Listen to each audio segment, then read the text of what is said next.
Hey guys, RageBarTV here, back with another video. Today I'll be giving you a guide on Cyris Ruins Adventure difficulty. Please enjoy, and let's get started. So first off, same as with normal, you're going to set up 3 markers around the map, one behind the boss, one to the far left, and one to the far right.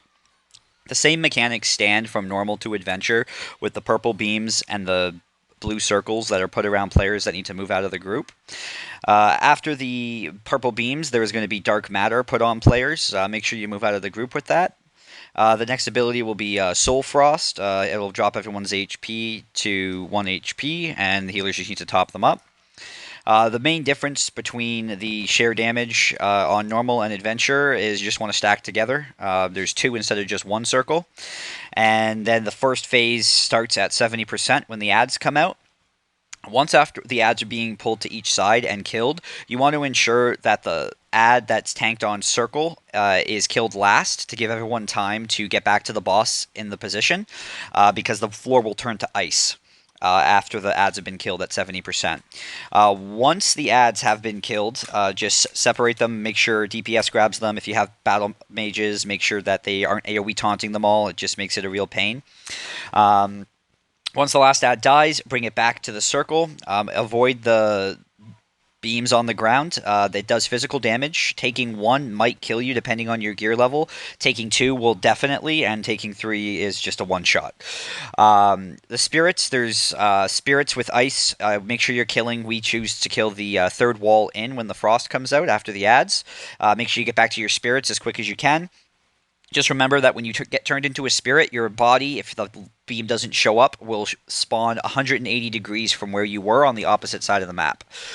So just make sure for that. Next, the mechanic is, again, the blue circles. Until the boss gets down to about 35% is when the second ad phase will start. As you can see, the ice floor is now gone, and you just resume stacking and absorbing the purple beams with a Necro or a Vampire or anyone with Quantum Shield, but mostly Vampires and Necros will use their Fate to Mist and absorb all the beams to prevent the group from dying. Tanks throughout the whole fight are making sure to swap as soon as they get high amounts of stacks. It should put a debuff above your head and tell you that you need to swap tanks. The boss still does a frontal cleave. You'll see in the video the boss did turn towards the group. It doesn't one-shot, it just puts a Soul Devourer debuff on that player, which makes them take more damage from the boss's basic attacks. So as long as none of the group members pull aggro, you should be fine.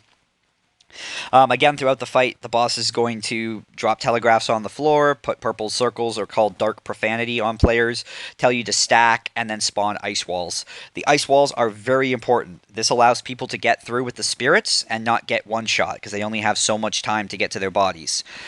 Killing more than one wall will help, especially when the boss reaches just before 35%, making sure that frost walls are cleared and the adds are pulled properly. The other big mechanic change in this fight are spires that are going to spawn. Normally you assign healers to stand inside these spires. If no one stands inside them, they do massive raid AoE until until it kills the group, or until someone stands in it. These spires only last for 10-15 seconds, maybe a bit longer. Once they are gone, you can return to the group, ensuring the third ad or the second ad phase, you are killing the last ad once everyone's kind of stacked back up, because immediately after, the floor will turn to ice, and then you can only make lateral movements one at a time. You won't be able to move very quickly.